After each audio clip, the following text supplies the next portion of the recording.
So I know us Vikings fans right now are supposed to be is like, we're all in on playoff mode. Every single week is do or die. How dare you concern yourself about the draft? We need to worry about the Chargers and then the Packers and then the Bears. But I felt like talking about draft today because here's what I do. So watch college football, big college football fan.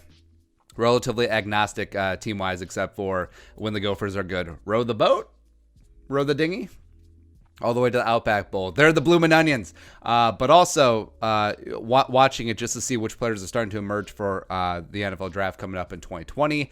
And it is way too early. And yes, the Vikings have a lot of unfinished business to take care of. But let's look ahead to the 2020 draft and some positions that the Vikings should be addressing on day one, day two. Something you should address is subscribing. If you haven't subscribed, and I see the back-end analytics, some of y'all who watch regularly are not subscribed.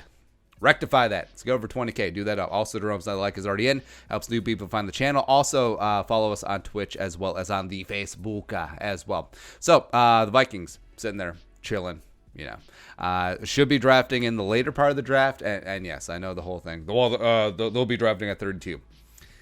Okay. But also, it's important to take into account that the Vikings are going to be in line for some juicy compensatory picks as well. Lance Zierlein over at NFL.com projects them to be in money for a third, a sixth, and a seventh because they lost Sheldon Richardson to the Browns, Nick Easton to the Saints for big money for some reason, also Latavius Murray, and they only added Shamar Stephen. So the Vikings, Xing everything out, they should be getting a third, sixth, and a seventh. So that third is going to be pretty juicy. I mean, yeah, it is the back end of a third round, but it's still a third round pick. So the Vikings will have 4 day one, day two picks, and they got a couple positions to address. And I think, I'm an advocate of team trade back, especially when you're at the back end of the first round. But there are a couple positions that the Vikings should be addressing during the first 2 days. First one, well, it's either cornerback or offensive tackle because I think Xavier Rhodes is not long for this team. I think they'll eat the $4.8 million dead. I think they'll free up that $8.1 million against the cap.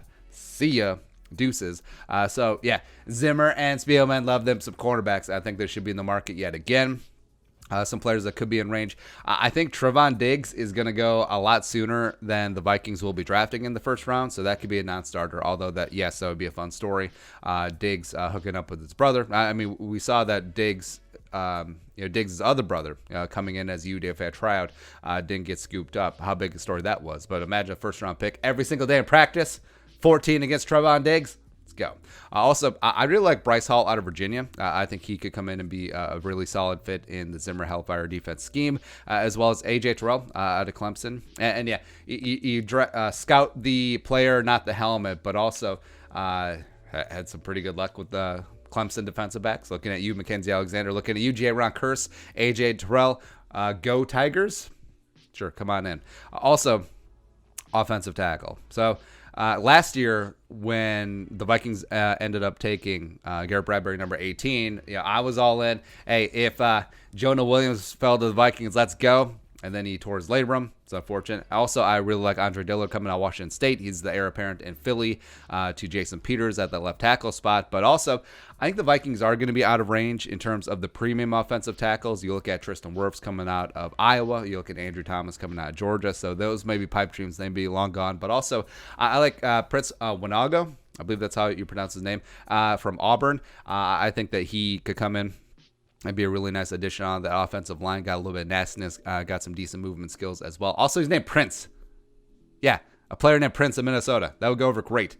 As well as Sam Cosmi from Texas. I think he could go in the borderline first, maybe second round area. Could be in line for the Vikings there. Also, we saw, so 3-tech.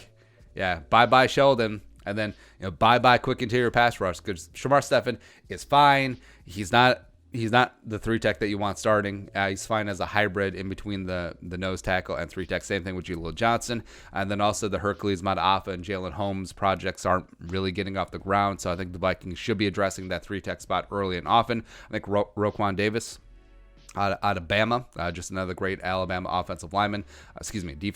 I think he'd be great as that penetrating 3-tech, as well as, as much as I poo-poo guys that are hybrids, if you're a master of two, or if you're not a master of one position, you're a jack of both. whatever the saying is. But Rashard Lawrence from LSU, he could play a little bit of nose tackle as well as some 3-tech. I think he would be a nice addition there as well. I actually think at the NFL he's going to be playing more 3-tech as opposed to 1-tech, but it is nice to have that flexibility there as well. And then lastly, we got to talk about it. So quarterback. So the Vikings, they do have those 4 picks projected in the first 3 rounds, and I do think that they need to address the quarterback position. Because as we've said on here, I'm team draft a quarterback every other year, even if you have the man. Look at what the Patriots have done. They had spent a 3rd-round pick on Ryan Mallett. They spent a 2nd-round pick on Jimmy Garoppolo. They spent a 4th-round pick, I believe, on Jacoby Brissett. And you see that they are assets that you can keep trading in this game. Or eventually they're going to be the guy, right? And then also they got lucky where the LSU quarterback, where Etling, as a 7th-round pick, he's actually turning out pretty decent. But the Vikings just haven't done that. And yes, they brought in priority UDFAs. You look at Jake Browning. You look at Joel Stave. You look at Mitch Ladner back in the day. But I think the Vikings need to start sinking some serious draft capital in the quarterback position. And this is with Kirk Cousins having the best season of his career, because I think they do need to hedge their bets on whatever is going to happen with Kirk Cousins on his next contract. If the Cousins picks the Vikings, great. If he doesn't, you have backup plans. Also, the Vikings may not pick Kirk Cousins. TBD what happens next year, or maybe the price tag is just going to be too much. So, they're going to be out of range of Justin Herbert and some of the other premium quarterbacks as well. But also, Tua, with that hip injury, he gets super interesting. Where I think he would have been the number 1 overall pick if he would have stayed healthy. But of course, that hip injury is a major concern. I don't think he plays a down of football next season. I think it would be smart for a team that will be able to pick him up, because I think he's going to take a tumble in the draft, shelve him for a year, and then see you in 2021.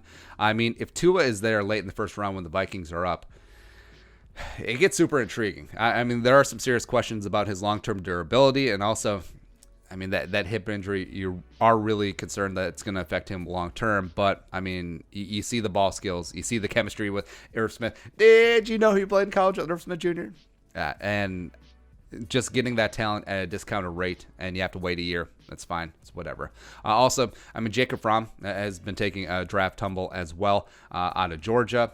Not really living up to the hype, but also I think that he could be a decent project, that if you get into a system with a really good coaching staff, whether Stefanski is here or not, maybe some Kubiak time, I think he could be an asset here in a couple years. Also, Jordan Love, speaking of guys who haven't lived up to the hype, I still like his physical tools. I know that he's considering coming out or grad transferring.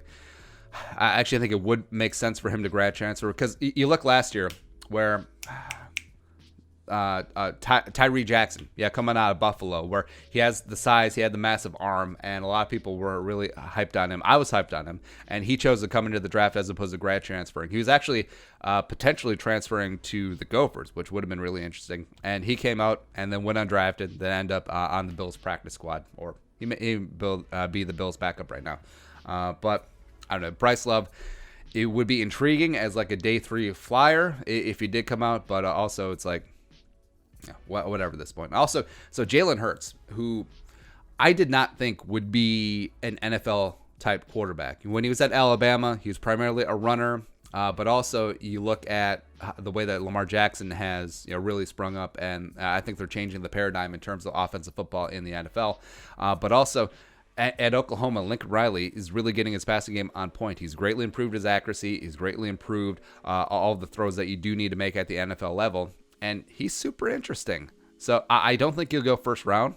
But if he's in the 2nd, 3rd round range, and the Vikings do have that extra 3rd round pick, all of a sudden, because also a lot of people thought that Dak, coming out of Mississippi State, he was a dual threat quarterback as well. They're thinking it's like, okay, maybe he comes in, he's like a Tebow-esque, he's an H-back, but then you see him coming in, and he's an average, slightly above average, mediocre quarterback who's going to get paid $40 million a year.